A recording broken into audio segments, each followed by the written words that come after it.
শূদ্রের গুরু বৈশ্য, বৈশ্য এবং শূদ্রের গুরু ক্ষত্রিয়, ক্ষত্রিয় বৈশ্য শূদ্রের গুরু ব্রাহ্মণ, ব্রাহ্মণ ক্ষত্রিয় বৈশ্য শূদ্রের গুরু হন সন্ন্যাসী। কারণ তিনি ব্রাহ্মণ ক্ষত্রিয় বৈশ্য শূদ্র এই চার যে আমাদের যে বর্ণ বিভাগ সত্য রজতম তিন গুণের আশ্রয়ে ভগবান গীতায় বলছেন গুণকর্ম বিভাগশ চাতুর্বর্ণং ময়া সৃষ্টং গুণকর্ম বিভাগশ। যে যেমন গুণাবলী যুক্ত যেমন কর্ম করবে তিনি সেই অবস্থা প্রাপ্ত হবে।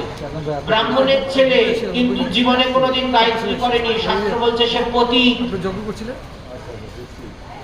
গ্রাম্যজাজি, শহরজাজি, বহুজাজি,